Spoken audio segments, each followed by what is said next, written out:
Hey everyone, this is Yarden. There is no new episode of Not My Scene this week, so instead we thought we'd share this episode of the Stan podcast hosted by Allegra Ponti. Stan is a podcast all about pop culture obsessions, and Kaya and I came on to talk about our history with Gossip Girl and how it has impacted us. It definitely includes some embarrassing middle school stories. If you enjoyed this episode, definitely check out more episodes of Stan wherever you are listening to this, and we will see you for a new episode of Not My Scene in 2 weeks. All right, bye. May we all strive for the level of autonomy of Chuck Bass at age 15 as we enter our 30s.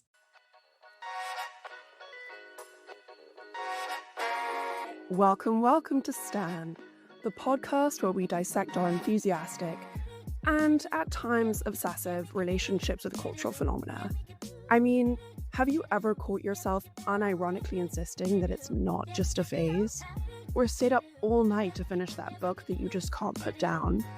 Or have you ever had such a huge crush on a celebrity that it made your heart physically ache? I have.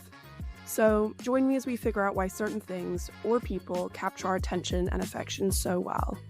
I'm really happy that you're here. Good morning, Upper East Siders. We are doing an episode on the ultimate teen drama. If you haven't watched Gossip Girl, then maybe your social life in high school was a lot less dramatic than my own, because in some ways it normalized acting hideously to each other. But that's a story for later. First, let me set the tone. Gossip Girl began as a book series, which was adapted into a television series set in New York City. Famously, the TV series filmed 121 episodes over 6 seasons on location in New York, which made the production cost between $10,000 and $60,000 per episode. It followed the lives of wealthy teens living in the affluent neighborhood of the Upper East Side. And when I say wealthy, I mean comically so.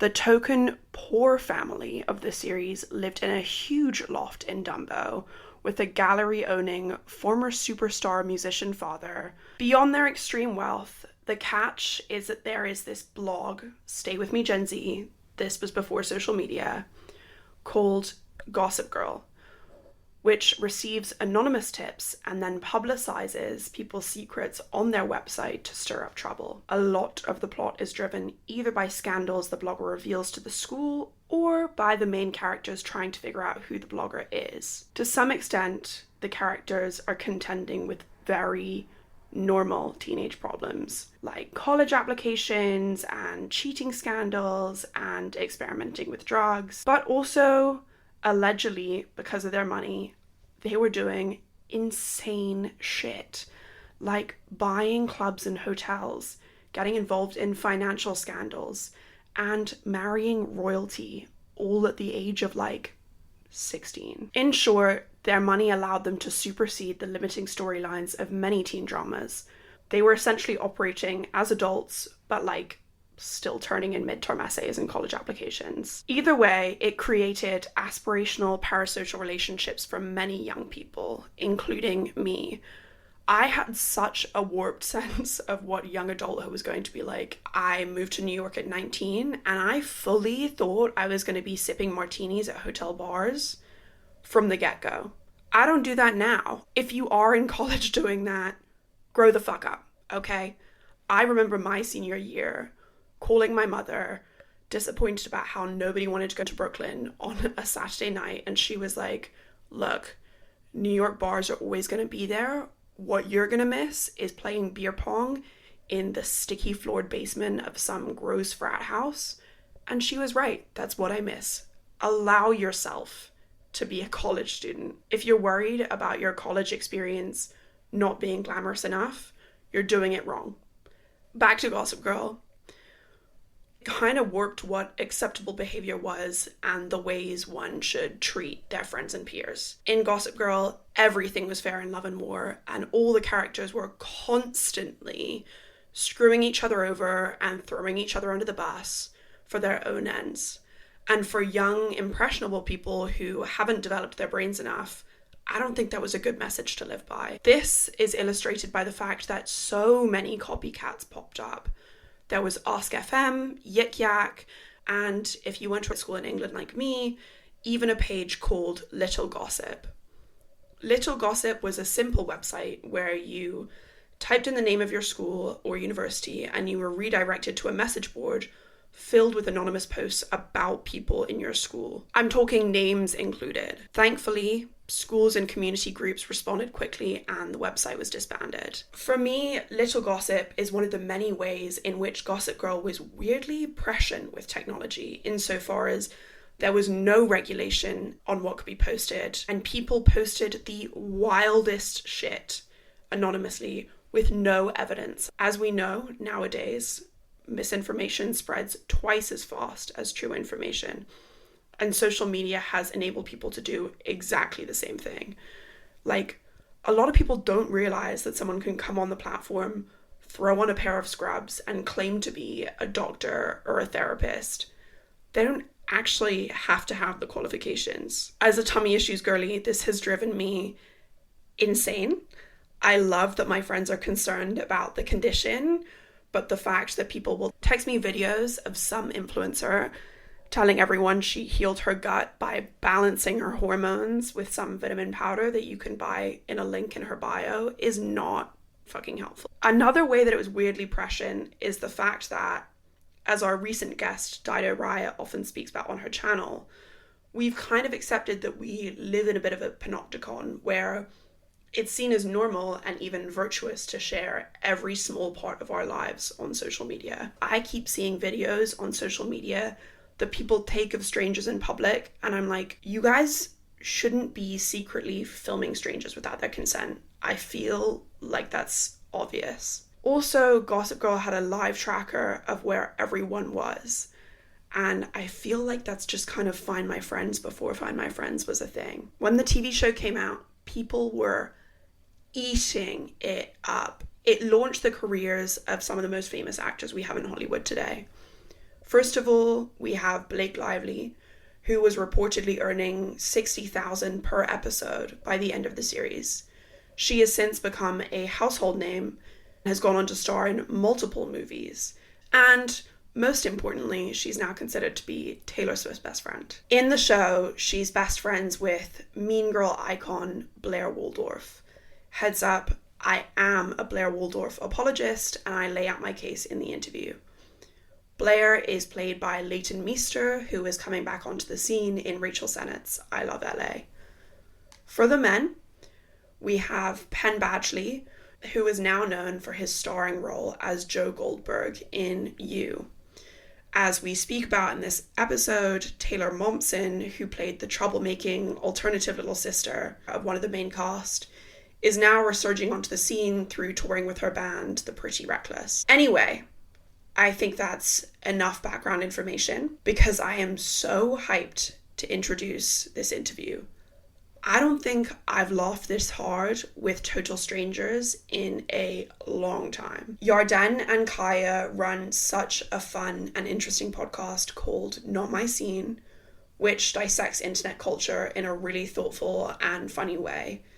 They also have such insane chemistry and a really infectious charm. But without further ado, here's our interview. You know you love me. XOXO. Gossip Girl. I'm Yarden, I'm Kaya. and we host a podcast together called Not My Scene. We do deep dives on different communities, subcultures, corners of the internet, and we've also been best friends for over 20 years. So we'd always wanted to make a podcast together, and we love doing that. And we're so happy to be on your pod. You guys have been keeping me company on a lot of my lunch breaks recently. I've really enjoyed the pod. So glad to hear Oh, it. thank you so much. It is like, it's so much fun to be able to do deep dives on Reddit late at night and then feel like at the very least it's like contributing to my creative endeavors. Like this is kind of my job now, to be on Reddit at like 2 a.m. So funny because I know a lot of artists and they're like, you need to create the work that needs to be created. Find the work that you need to do, like let it just flow through you. And I'm like, amazing. That work is talking about Blair Waldorf for 3 hours. It's screaming to get out of me. I have to let this work out of me. So my first question was, when did you get into Gossip Girl, and do you remember your first encounter with it? Yeah. Can I go first, Den? Yeah, go for it. I think we're going to have a similar answer. And I can't wait to hear how you got into it, Allegra. Oh, I'm going to tell you whether you ask or not. So Okay, good. Don't worry. I texted Yarden before we recorded today to be like, hey, can I talk about your period on the podcast? And she said yes. So now we can get into it. When Yarden and I were in middle school, I think we were in 7th grade, formative years, we went to this sleepaway camp for the first time. It was like a Christian camp, and neither of us are Christian, but we really wanted to go have this quintessentially American like sleepaway camp away from our parents. We went together. It feels like it was like such a perfect kind of like opening parentheses on becoming tweens or teens, Yes. because Yes. before I feel like we were so childlike, and we still were, but I remember like, for example, we had like gender segregated cabins, and like one night the like boy counselors came into like the girl cabin, and there was like this whole drama because the girls that were in our cabin were kind of like evil little girls, and they convinced these boy counselors to tell us scary stories, and then they reported them to the camp.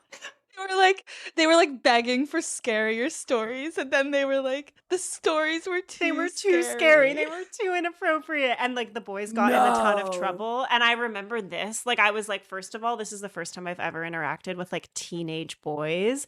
And also this was like such a social betrayal. Like I couldn't believe like how this drama had unfolded. We are from a really small town, so I feel like it was just like social overstimulation. And Yeah. we were like clinging to each other the whole time. And then Yarden got her period for the first time at this Oh camp. my God. You couldn't write it in like a coming of age novel. You know Right. what I Like, mean? but we were like, we can't tell anyone. Like something horrible has Yeah. happened. Like, this doesn't happen to anyone else.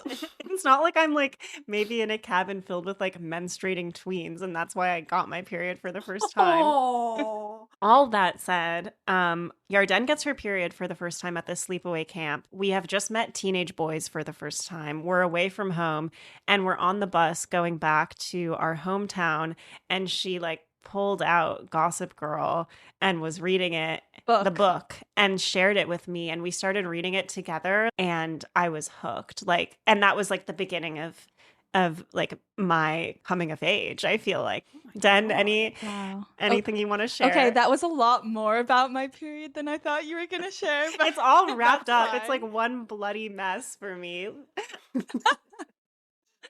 The only thing that I remember differently is on the bus ride, I thought that we weren't reading it together, but I was just telling you the whole plot like from memory, from me reading the book. That's very possible. Like I was giving you the oral history Uh-huh. of Gossip Passed down Girl. from generation to generation, from a girl who has menstruated to a girl who hadn't yet menstruated.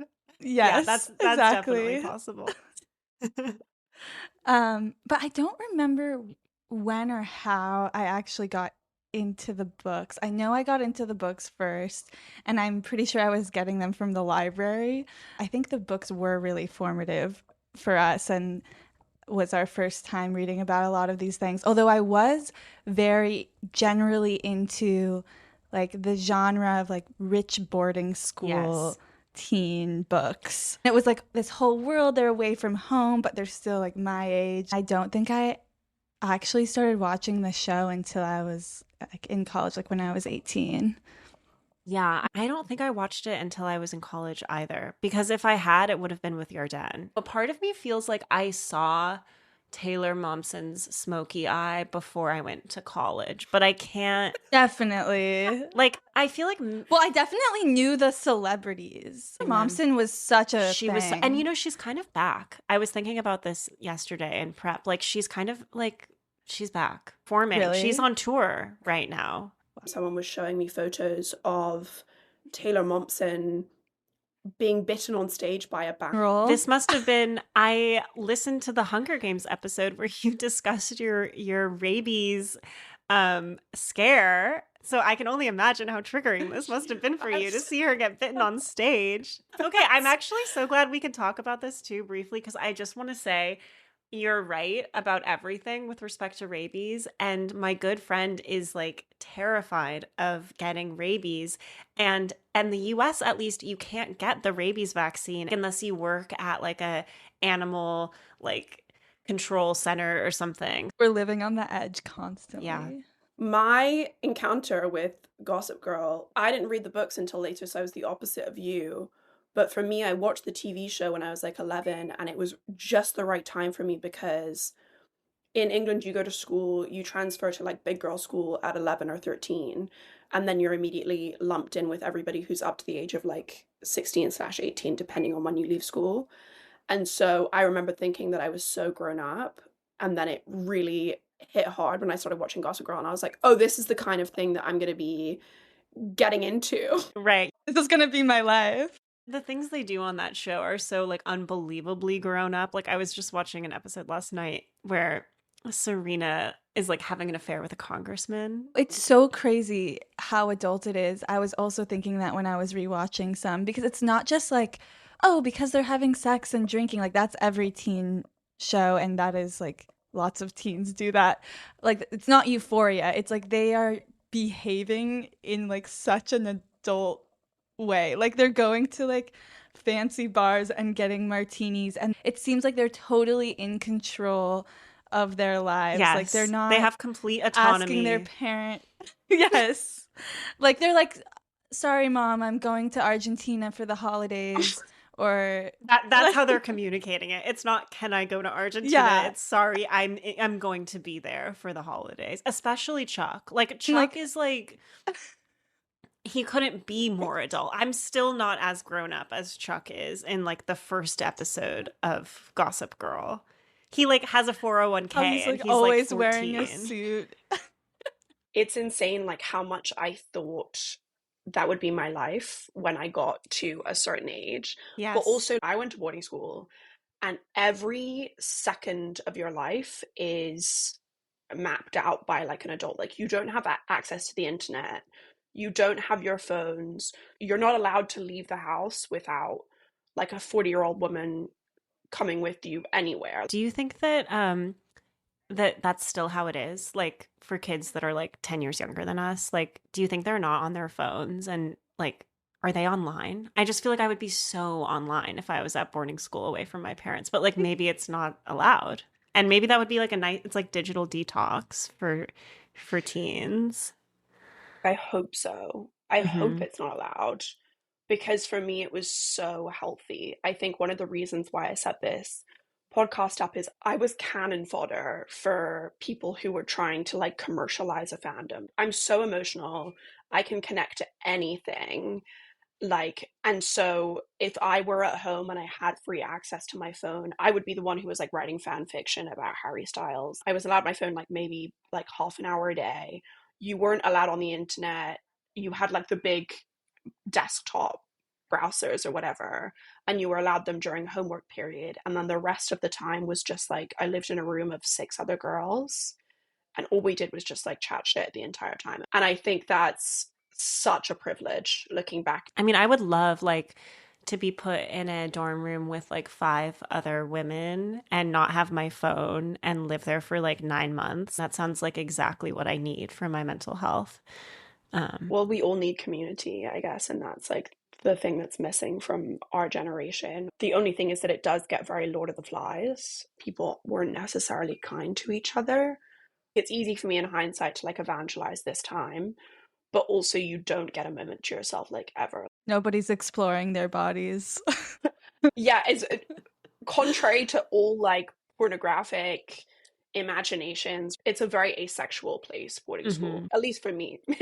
Maybe everyone else was like hooking up without me all the time. It is so funny because like this genre of YA fiction set at boarding schools, both in like TV and book, really does not make it seem that way. Like, did either of you ever read the Gallagher Girls? Sounds It was like familiar. it was like Gossip Girl, but then they were also like spies, so there was like murder. Yes. Yes. I loved that specific genre Yes. too. Like rich boarding school, but also Murder, they were and they're spies, or spies. someone was a murderer. Yeah, and they're kind of like serving, like they have like a like pleated like like mini skirt uniform, and there's like a gun under the skirt. Yeah. And they're like 13. I feel like growing up on the West Coast of the US, I was like, this is what the East Coast is. I had never been to the East Coast when I was like reading all of these books and watching all of this content. I developed such a distorted image of what life in New York would be like reading these books.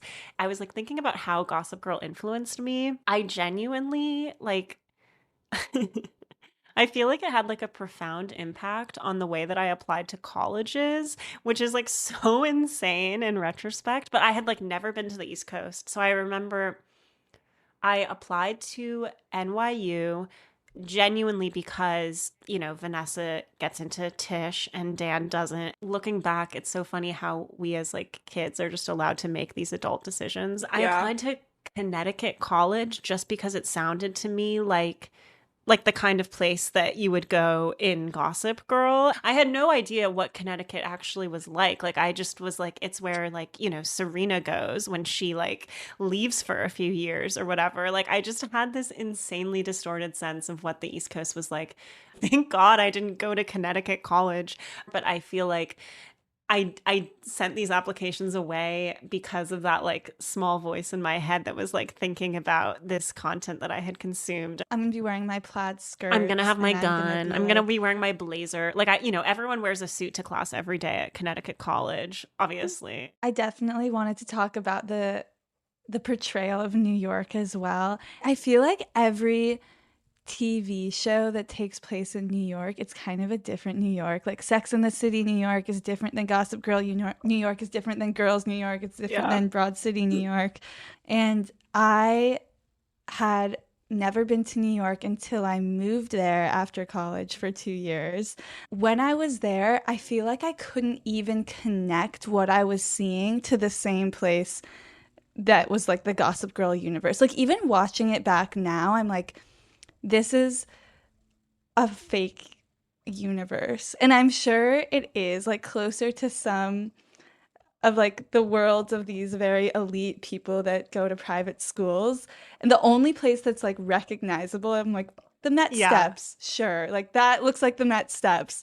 But like everywhere else that they are, I'm like, what is this? I went to college in New York actually. And the reason I went to college in New York is because I had been dreaming about New York for so long. Funnily enough, my mom is from Connecticut. Gosh, wait, ask her about Connecticut College. I'm so curious.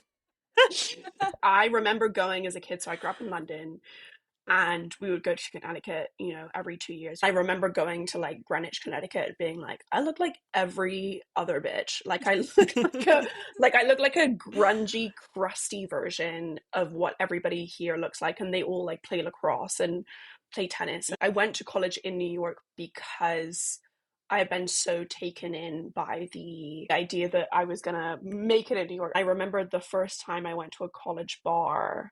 I don't know if you guys have encountered this, but kids in the UK, I think, are exposed to alcohol and drugs a lot earlier than kids in New York. And so I remember the first time I went to like a bar, a frat party in New York, and my friends who I was going with, who I like met in my halls, were all like, yeah, we just took cocaine in the bathroom. And there were a lot of drugs at my school. But by the time I got to New York, I felt like, which is very sad, like I felt like I had passed that stage of my life.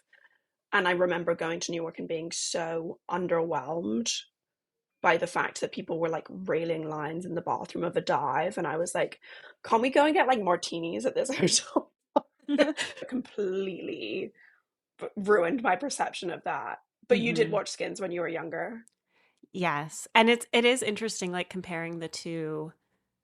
I do feel like even though Skins deals with like very adult themes like Gossip Girl does, they do it in such a different way. And I do feel like the characters in Skins always feel like very childlike to me. Like even when they're in these very adult situations, like they still feel like children in a way that in Gossip Girl you feel like you're watching like 25-year-olds navigate the Upper East Side, like we Yes. said. It's kind of interesting. Yes. I was literally just writing about this, is the fact that like I love TV shows that have children and center things from a children's viewpoint, but only if those children respond like children.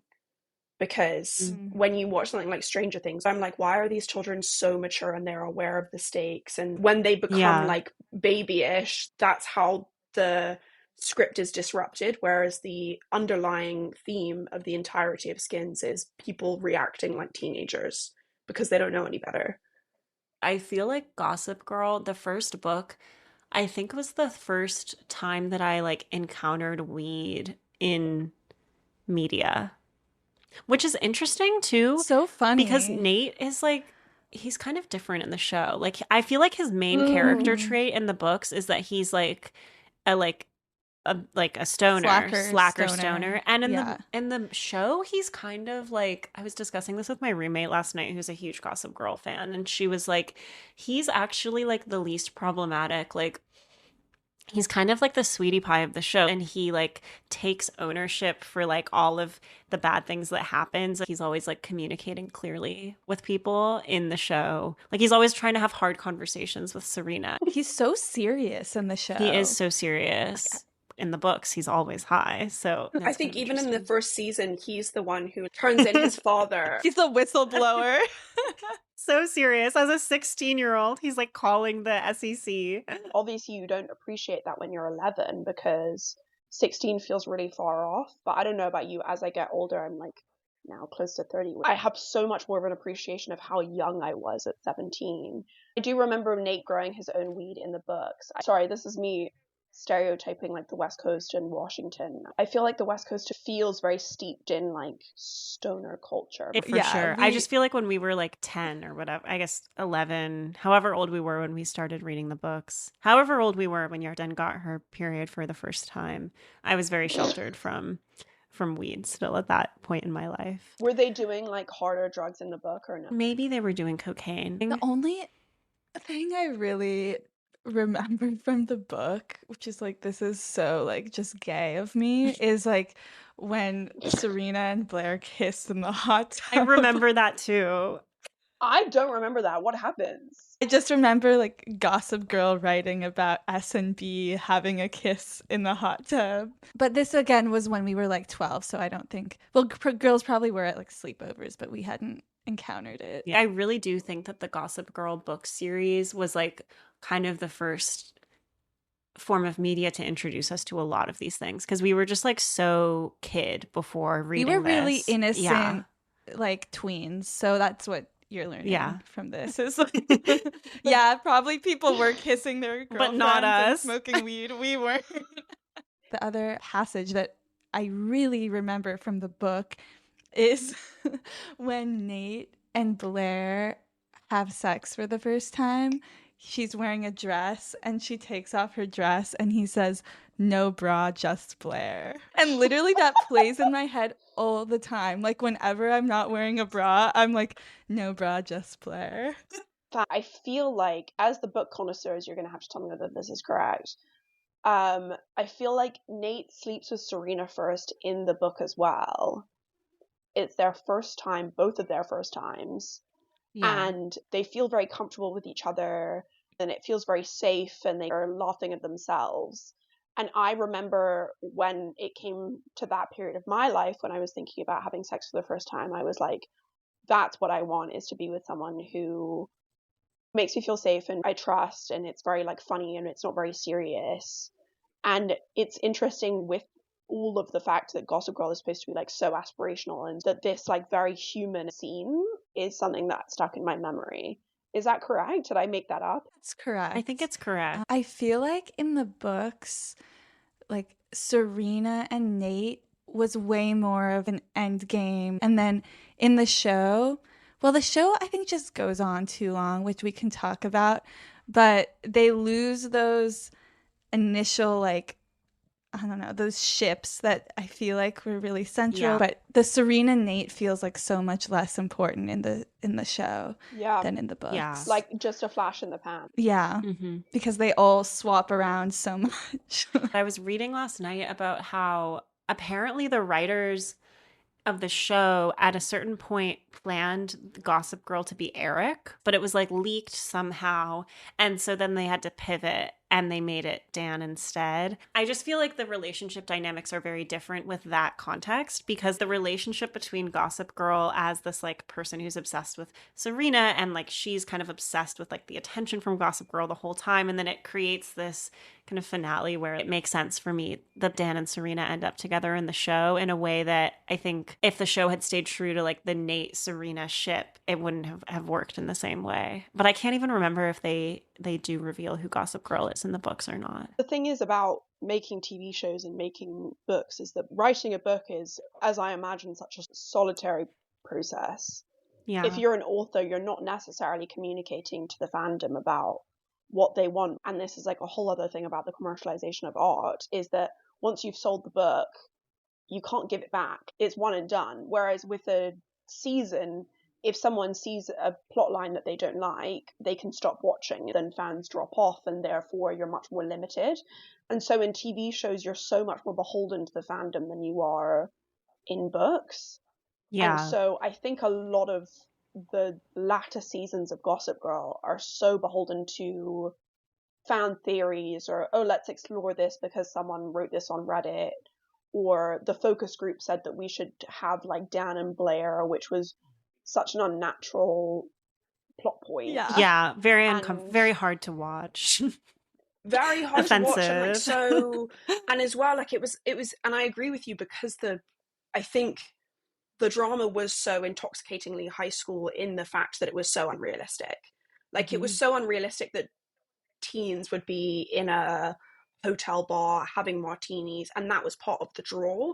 But when they became college students, and when they got to the age where that was no longer charming because it was like illicit, but it was actually acceptable because that was what you did, it just became a bit cringe. Yeah. And I think as well, not to bait anyone out from my high school, but in high school there were a few people who really modeled their personalities on Gossip Girls because they were trying to form their identity and becoming their own person. Whatever, it's all part of a process. I'm giving a lot of grace to those people because it was very insufferable at the time, but it was kind of charming because it did feel like a novelty.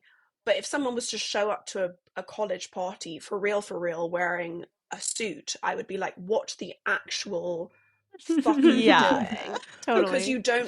Because you actually have the autonomy as a person to be able to make that decision of your own volition rather than like being really edgy and quirky.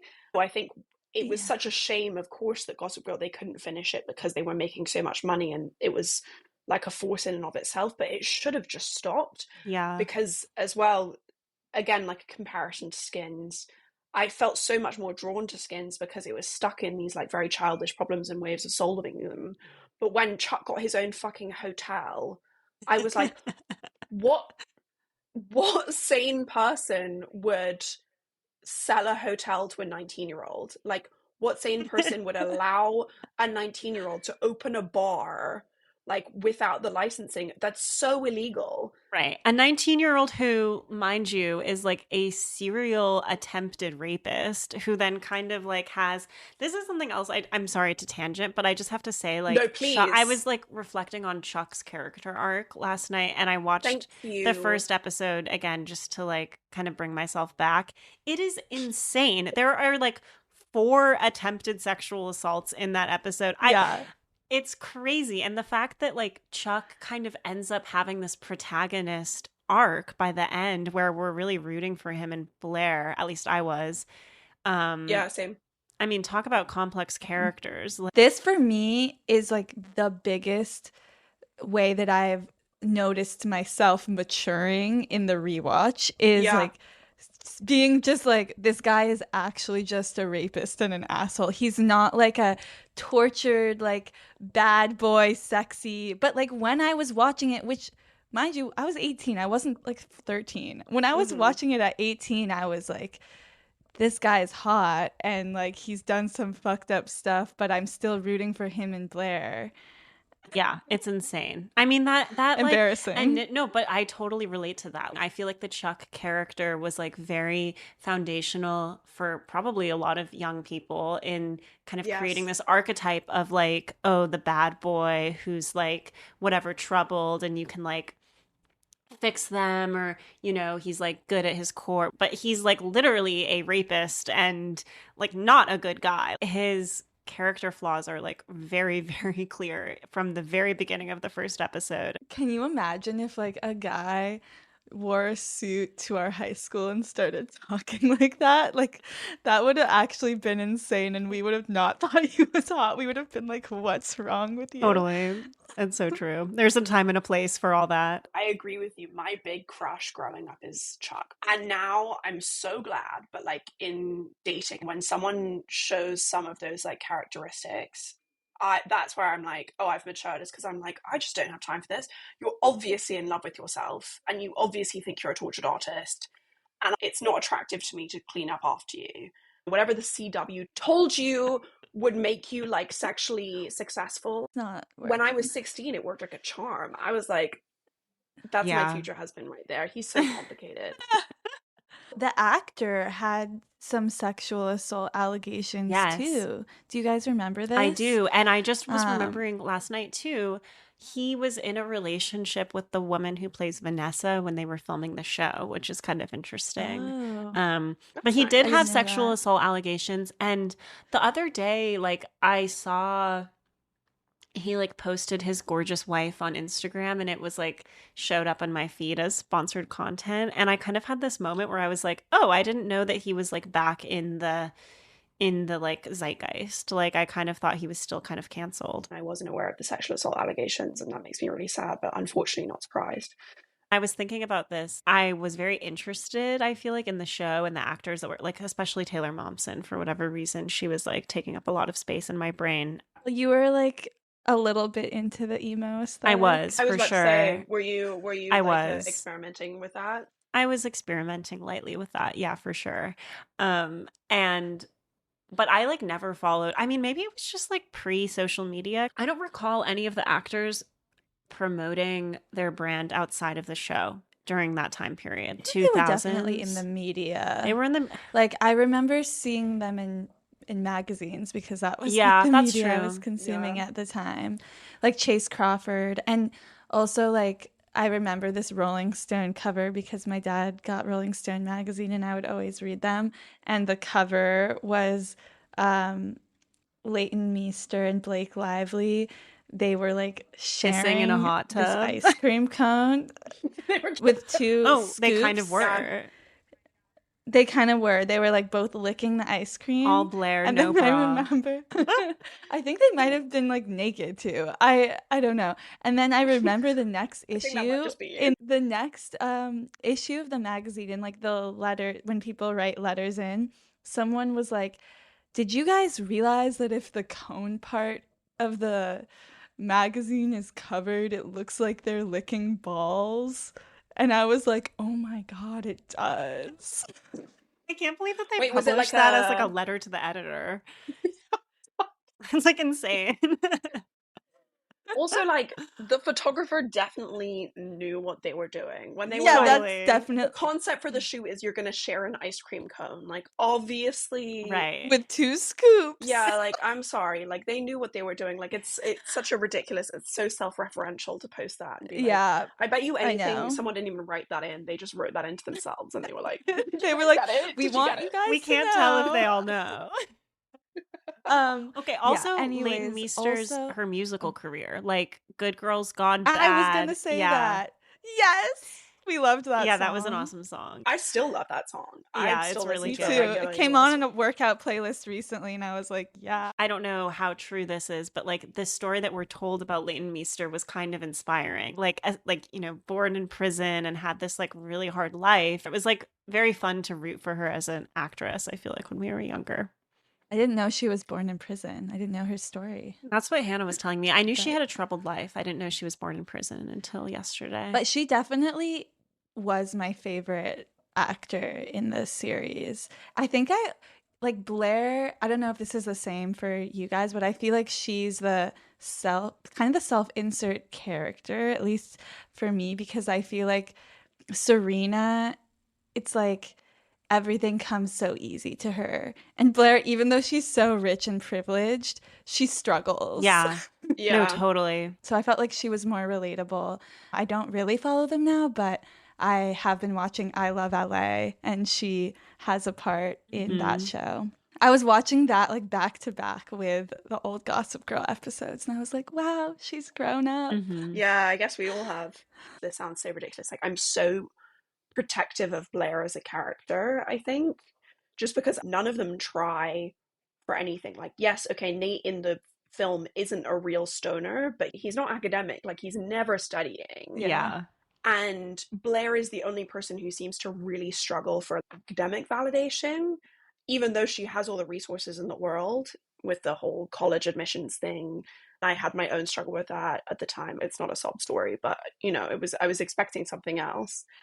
And it was kind of refreshing to watch someone else like really have to try hard for the things that she got. And I liked the tension between the two, like Blair and Serena, for that. But I'm so defensive over Blair as a character because she's such an icon that in my mind, I think very childishly, I have to believe that somewhere she does exist.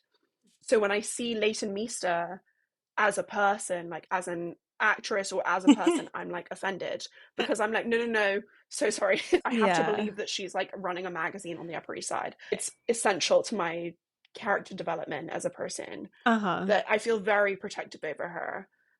In a way that I don't feel about the I others. feel that. Yeah. Especially because like Blake Lively is so much bigger than just Serena. Like I feel like when I see Blake Lively, I don't think Serena van der Woodsen, but when I see Leighton Meester, I'm like, That's Blair. Yeah, this is kind of embarrassing to admit. So I'm kind of exposing myself here, but when I started watching the show, I do remember like kind of idolizing Serena, which is like such a red flag. But I remember being like, she's so beautiful, like she's so blonde.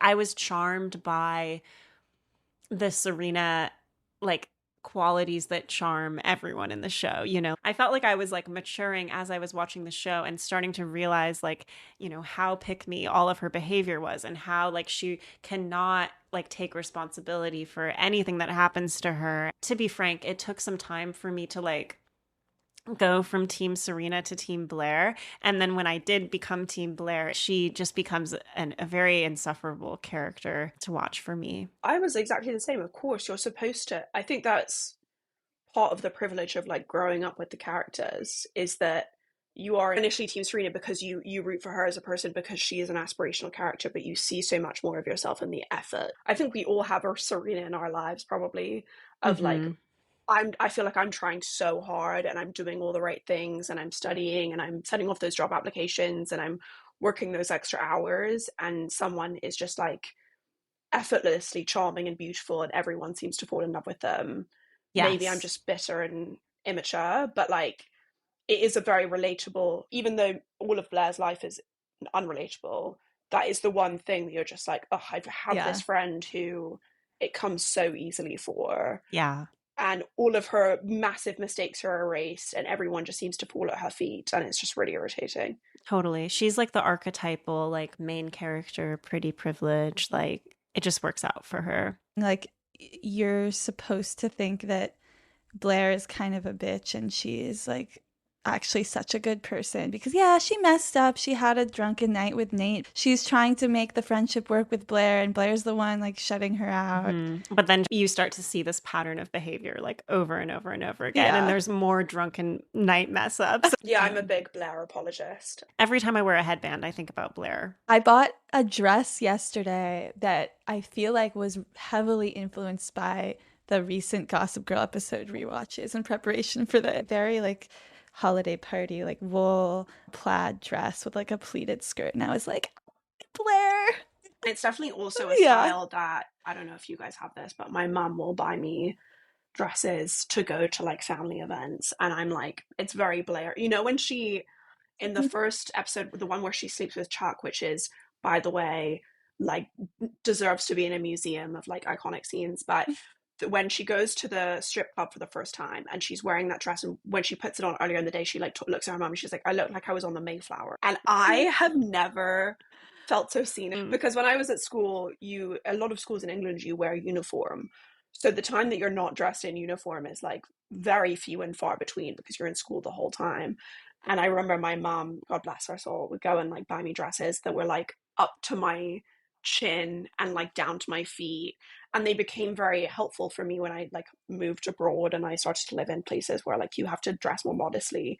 But when I was a teenager, I was like, no, I want to be like, because again, Serena's outfits, Yeah. like, can you imagine letting your 15, 16-year-old daughter outside in some of those? Absolutely fucking not. Like, no, I no, was no. just watching the Thanksgiving episode, and for whatever reason, she's wearing like what could be called a modest dress. Like it's like black and like whatever covers her shoulders. But then it has this like cutout. It goes all the way down between her boobs, and then it has like mesh. And the idea that you would be getting dressed for like a family Thanksgiving, which I also just want to say, crazy. iconic episode.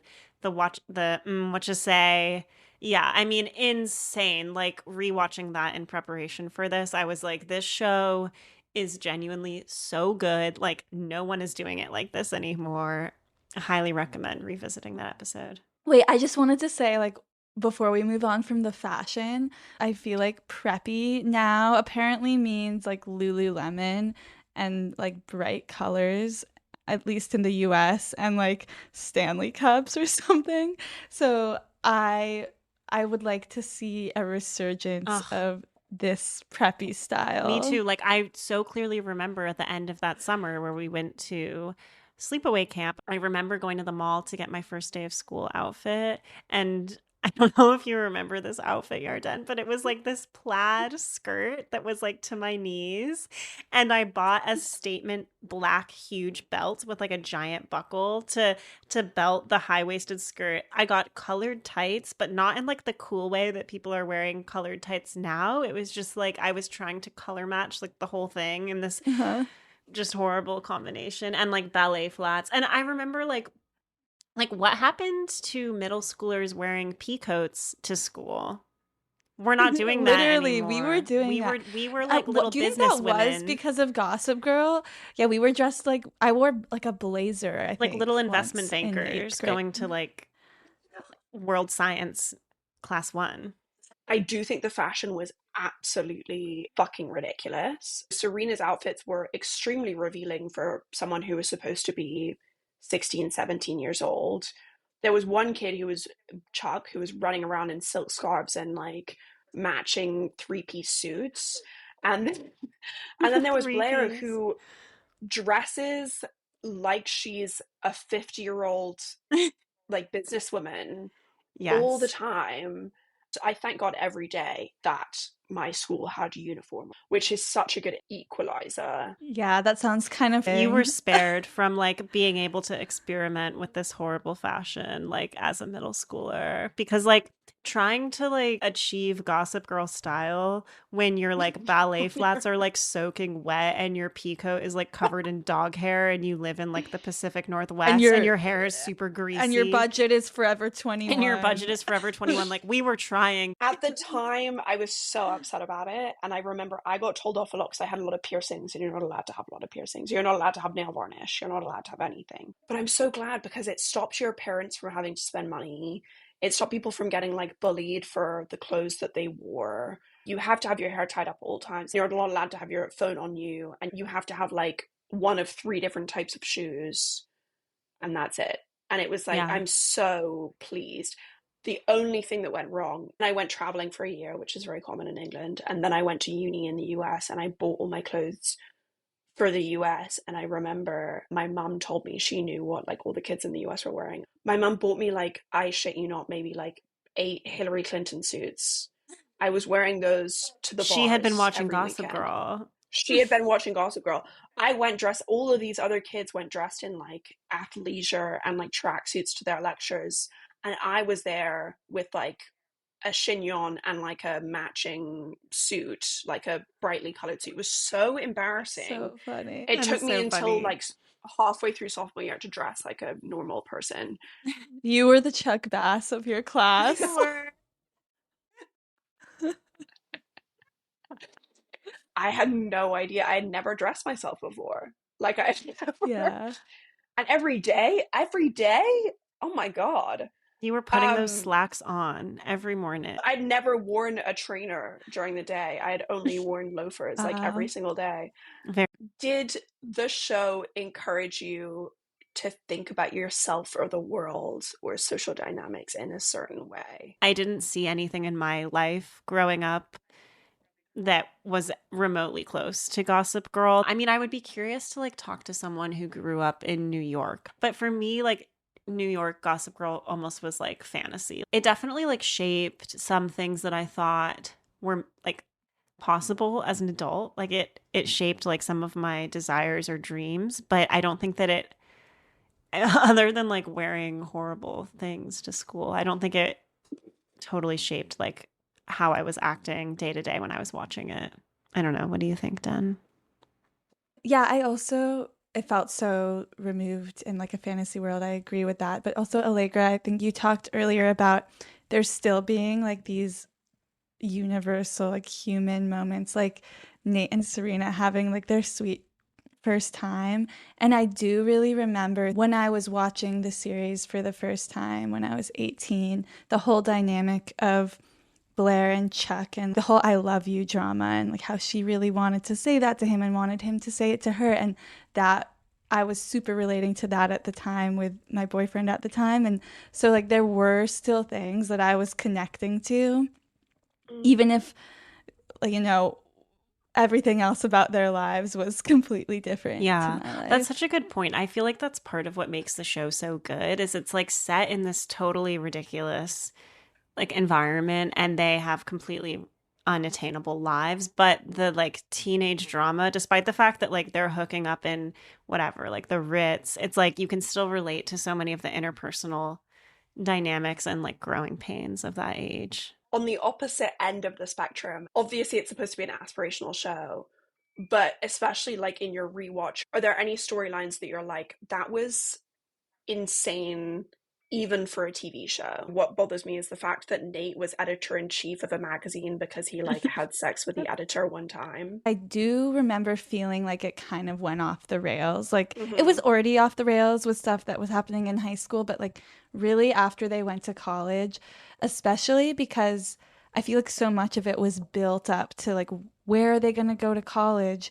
And then they went and then it almost seemed like a season later, like none of them were in college anymore, but it was like unclear what had happened and just constantly like crazy stuff was happening all the time. Like didn't one of them marry a royal for a little bit? I think Blair. Yes, Blair. Yeah, literally just every episode like something ridiculous is happening. Yeah. Have you watched the reboot? No. Yes, I did want to bring that up as well. I watched the first season. I mean, it just wasn't good, I guess. Yeah. Are they the same characters or they're new characters, but you can tell like some of them they're trying to make this be the Blair, like this be the Chuck. And they're definitely like trying to modernize it, you know, like she's an influencer and like these people are in a throuple. I couldn't get into it. It didn't have that magic spark. Yeah. And also shows back then during the time of original Gossip Girl, like the seasons are like 26 episodes and you just have so much less room in like a 10 episode season on HBO to do what needs to be done. Right. Songs. Such good songs. I was thinking about this. I was trying to think about like what contemporary shows even come close, and the only thing I can think of is The Summer I Turned Pretty. I think has like they're doing a lot with like incorporating contemporary music, and like their budget for music must be insane, and it is reminiscent to me of Gossip Girl. But yeah, like the music in Gossip Girl is just like it's so good. Also, wasn't Lady Gaga like in an episode? Yes, Hilary Like- Duff is like, well, she's Yeah. not playing Oh, yeah, herself, but she's like Dan's girlfriend. That's the threesome scene, which also very iconic. Very Very iconic. iconic. Okay, I have a bone to pick with The Summer I Turned Pretty. I feel like a lot of TV is, as we've just said, it's now like in a 10 episode thing, so a lot of the storylines are really condensed. But even so, I feel like a lot less happens in an episode now than it used to happen Yes. in the past. From what I'd heard, it was because of the two screen theory. Have you guys heard about this? Yeah. So like the people's attention spans are so short at the moment that you're not going to be watching the TV episode, you're going to be doing a million other things. So everything has to be super digestible. I definitely had that first realization with Emily in Paris, where I was like, this doesn't seem to have any plot points. There are no side plots. Everything's a lot less complex. And I really felt that with The Summer I Turned Pretty. And then also, I studied diplomacy and cultural diplomacy. But to me, The Summer I Turned Pretty is just American propaganda. I I think feel it's like I need to super revisit weird. it through this lens. It's super weird. Like, it's so Americana in a way that I Mm. feel like it could be like a Lana Del Rey video from like Mm-hmm. 2011, and with none of the dark stuff, like the roadside fruit stands, the like volleyball tournaments. When Tiana was like telling me to watch it, you were like, it's a lot of like New England coastal porn. Yes. Like Yeah. it's a different aspirational place on the East Coast. There's so many of these. Like there's Gossip Girl New York. There's The Summer I Turned Pretty Cousins. Like they're just like these places that don't exist, but that Yeah. we push. Watching The Summer I Turned Pretty, I was like, why do I suddenly feel like I want to get a beach house on the east coast of the US? Yeah. Mm-hmm. And then I was like, oh, it's because this is just selling me a beach house. Their real estate money like invested in The Summer I Turned. Totally. Yeah. But to your point about the two screen theory and like things being so drawn out, that's something that I also love about Gossip Girl. Like the show does parallel cuts so well. Like one of the really iconic sequences is Serena hooking up with Nate and then like at the same time being sexually assaulted by Chuck. And they like Oh, cut yeah. between and then also at this, it's like 3 parallel cuts because it's also cutting to Nate and Blair having this like fight about Serena hooking up with Nate in the moment. And it's like so fast paced. You can't look at your phone. Like they're giving you the 3 screens on the one screen. You don't need to like find 2 screens Yeah. of your own. It's something I love about the show. They did that really well. You go through a lot in 40 minutes and the plot is pushed forward a lot. Whereas now I feel like if I'm watching a 10 episode thing, the pacing is so off. And maybe not with like a prestige show like Severance or something, but with a Emily in Paris, like you can miss an episode and you have no problem Right. like No. understanding what's going on. But if you miss a Gossip Girl episode, you've missed like 10 things happening. Like Chuck's dad died, like someone's getting married. Someone's in jail. I think it's so cute as well. I was going to compare you to my grandparents. This is nice, I swear. We get this a Because- lot. Yeah. Because it's so lovely when people have been friends or intertwined in each other's lives for a long time and they rely on each other for their memories. And I was listening to you guys be like, oh, were we sharing the book or were you telling me the story? And like, oh, I remember it just like that. So I was like, oh, that's really sweet. But other than that, I was going to say, was your engagement with it more like individual or was it more communal? I would say with the show, for me, it was very individual. Like, I think probably because everyone had already seen it at that point. But I was like either watching it alone in my dorm room or I remember binging a lot of it at home during winter break. But I think, yeah, the show was individual and the books earlier were shared with Kaya. Well, it's interesting. I agree. And I kind of miss this like element of friendship now. At least something that Den and I did a lot was like reading these book series like pre-phone, and you would be like reading a book series and then you would talk about it with your friend as if they were like people that you knew in real life or like drama in your community. Like we didn't really have drama when we were like 10 or whatever, so we would be like reading these books like The Click or Gossip Girl and then like talking about it at like sleepovers, and it was just like how we consumed media. Wait, Kaya, do you remember that we almost started a Gossip Girl vlog? No? Wait. What do you... Oh, you mean for our school. For our school. Yes. Like we Yeah. wanted to be Gossip Girl.